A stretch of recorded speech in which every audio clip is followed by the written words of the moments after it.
Been a while since I've done a blog. Here we are, early February 2016, and as you can see, what we're doing is I'm digging in it's guinea pig waste, started right down the bottom of this plot and basically dug it over.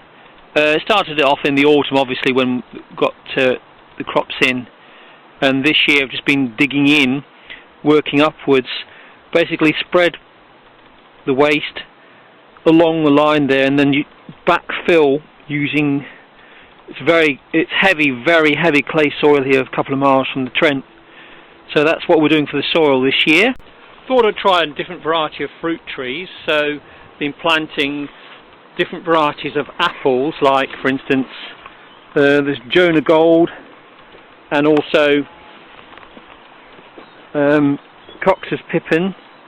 Also got various saplings grown from seed, cherry varieties, possibly hybrids, because they did have Stella and other varieties as well as sour cherry, and there's a cherry sapling there. These are bay saplings, and I bought them in like a big pack. They've done quite well down here on the clay soil. Some of them suffer a bit terribly in the drought, but I've kept them watered and kept quite excited about these. These are damsons. I've grown them from seed, and they're now little tiny saplings. I've got about a dozen of these. Where the soil had a lot of mould and fungus in it, and I turned it over, I've been planting garlic and found that's been quite good at treating the poor condition of this soil.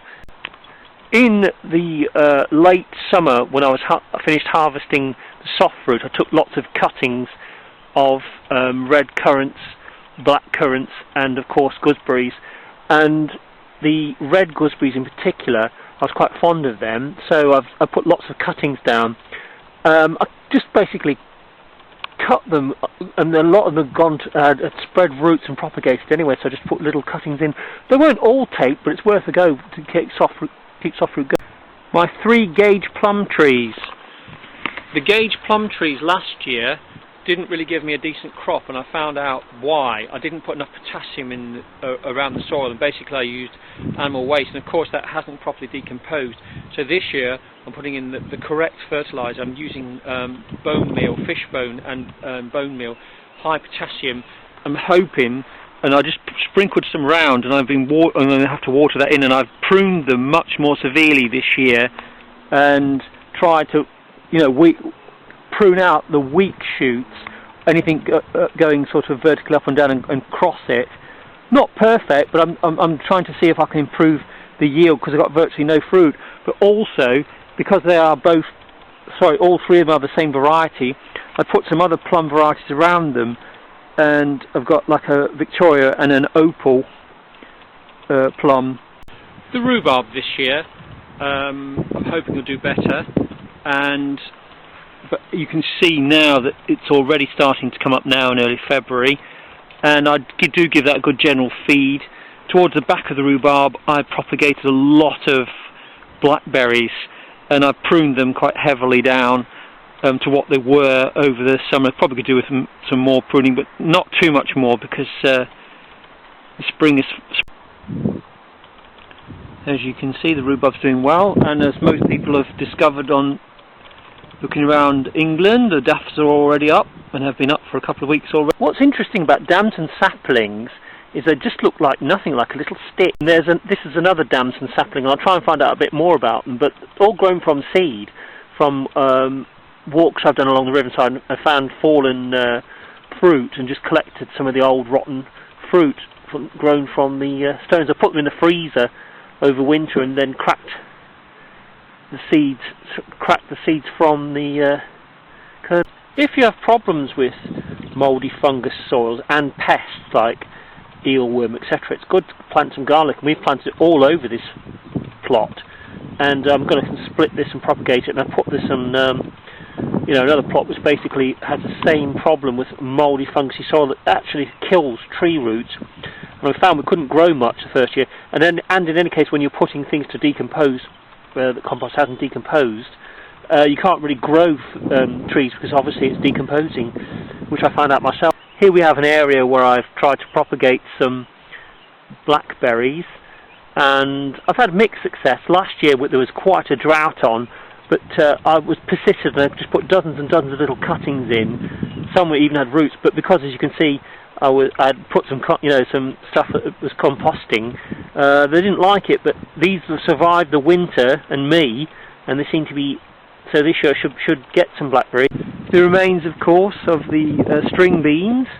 String beans, of course, very efficient at putting nitrogen back in the soil because they're nitrogen fixing nodules in their roots. These are some of the fruit trees that have gone in this year. It's Plum Victoria, Opal, Cox's Orange Pippin, some Golden Delicious, some Jonah Gold, and I've put some high nitrogen concentrated liquid plant food around them. Today's trees I'm planting are a Gala apple, it's a cooker. I've got a Stanley, which is a plum, and another one which is another plum, which is a we can see that it's Rith Guest Etta plum tree. So we'll see how they get on. Overall, it's been incredibly windy, stormy, less ice than in previous winters, but heavily overcast skies. And I like astronomy, and I've had only a handful of nights I've been able to go out, 60-70 mile-an-hour winds, and spring seems to have sprung very early. In order to protect my damson saplings, I put them into this area here, which sort of got an old closhed off area. That's a damson sapling there, and going along there next to the sticks are the damson saplings, and also putting garlic along the side here because I had problems with pests. I did have potatoes in here last year, but I shan't. This one might be worth trying. We've tried this, but I haven't had any fruit off it yet, and it's goji berry. Whether or not it's going to give us anything, it certainly seems to like this rich clay, soil, and where most of the other plants we put in around here have died due to the fungus and mould underneath, this one seems to have thrived. This area here has been planted mostly for herbs, and as you can see we've got some rosemary there, and we've tried to have things like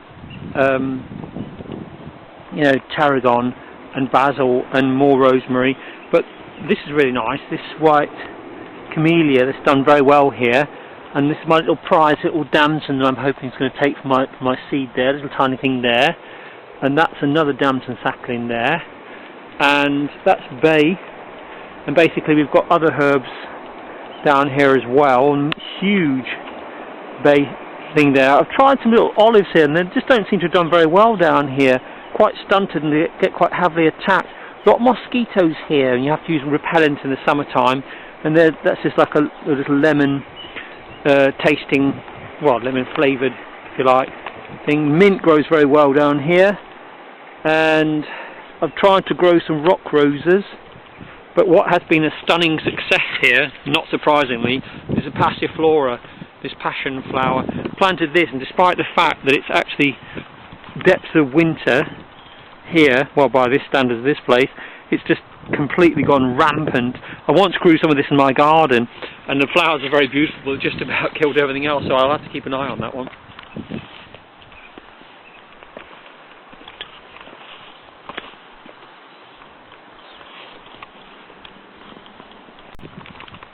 Last year, at the end of the strawberry season, I took some few cuttings and put them on this little square, and some of them have made it over the winter.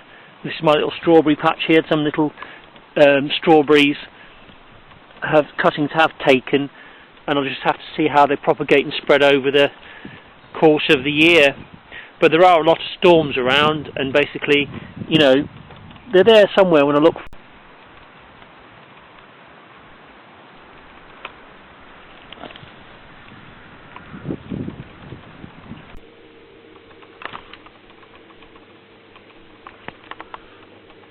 Winter time is a good time to also take stock of a few things and plan how you'd like to do your plot for the next year.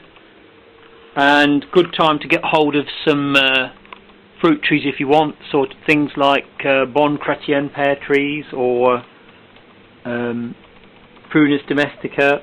This one's called Rith Gestetta, and also possibly maybe an apple, something like Discovery. This one could be pollinated by Bramleys, and perhaps there's a variety of apple you haven't tried, for instance Granny Smith's. worth looking into when the fruit flowers, and also making sure you use fish bone meal, fish blood and bone meal, because they'll need potassium to make fruit. And from what I've learnt, also to make sure you prune them properly. Plum trees shouldn't really be pruned in winter at all. They're susceptible to silverleaf.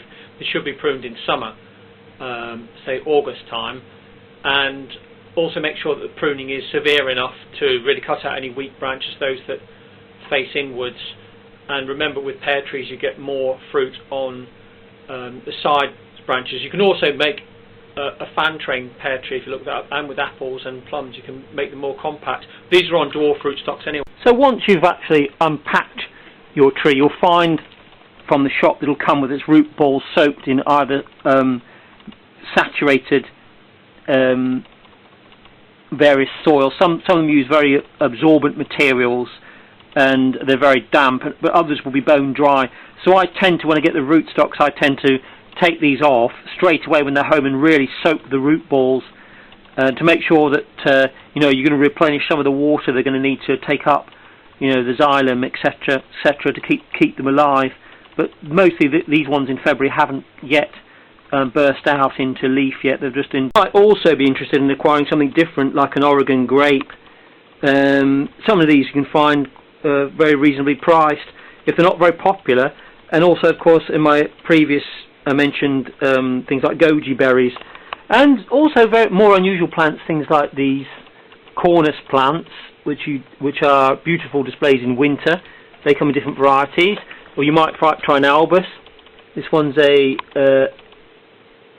Symphoricarpos, and that one's got a sort of a whitish berry.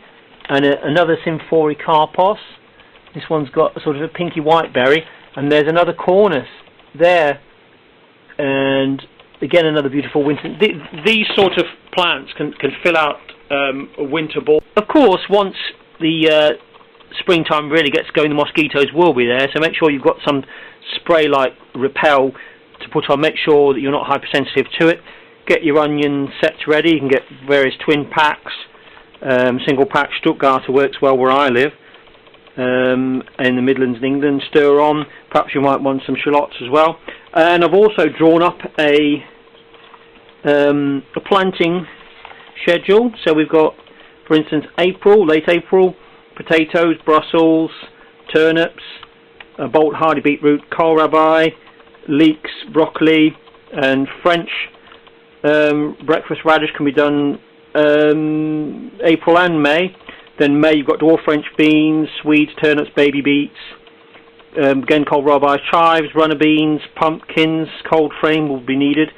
June you can stagger your dwarf French beans over May, June and July. The Swedes can be done April, May, June and July. Turnips, May and June. They did not work with me last year. Baby beets, May.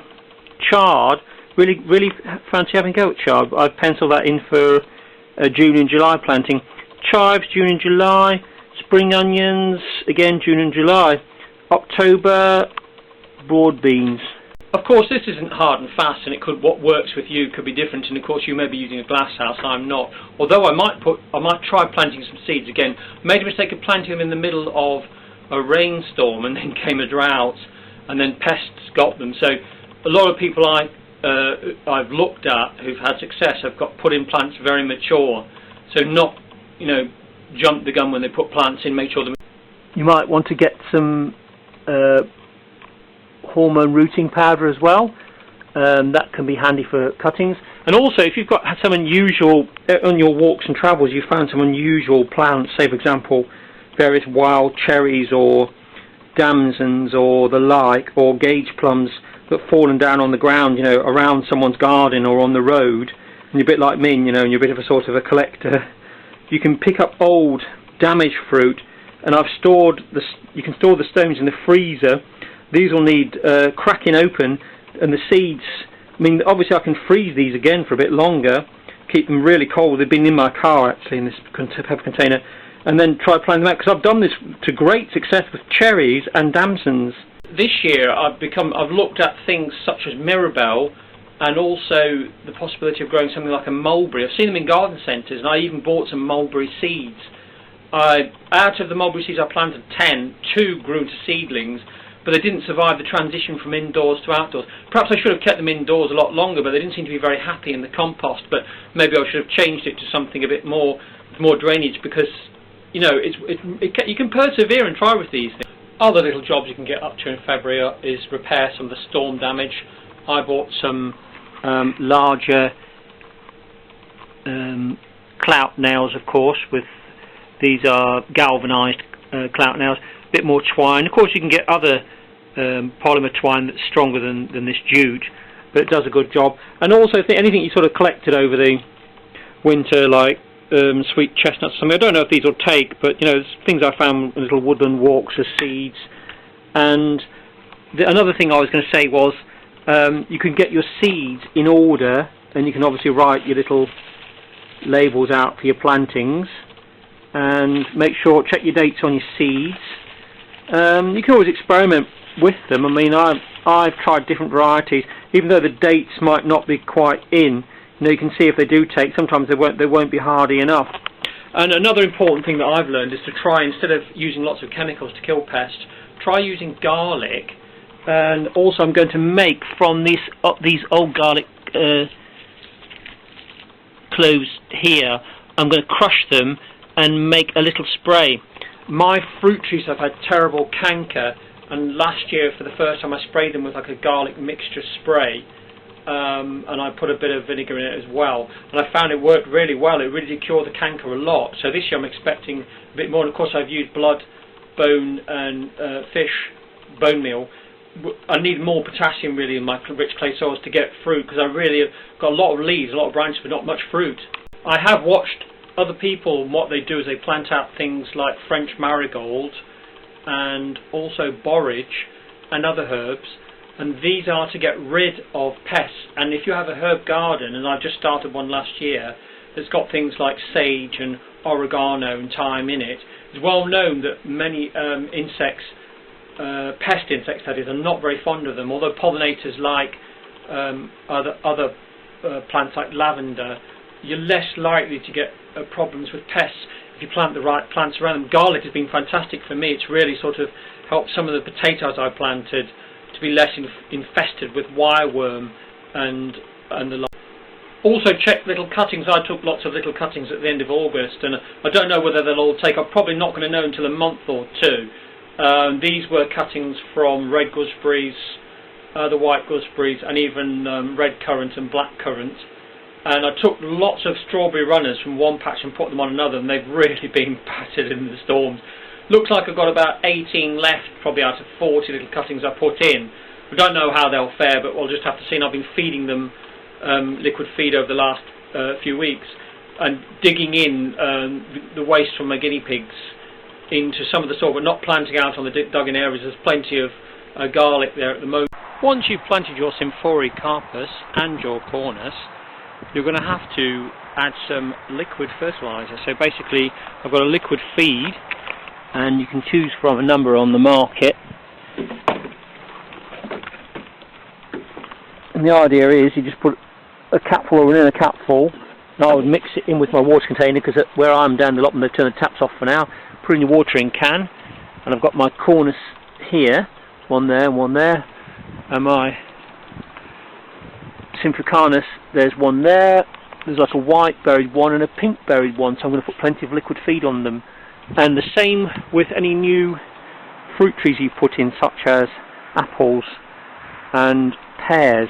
I've got a line of pears now going in the sheltered area there. There's a Bon Chrétien, 2 conferences in that line there, and along this line here I've got cherries, and going back from the cherries at the bottom there's my Ulian Gage and other plums, and lots of damsons.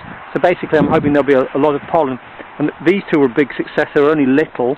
One's a Bramley and one's a Red Discovery. They do cross-pollination. Despite only being in for the first year, they both crop very heavily.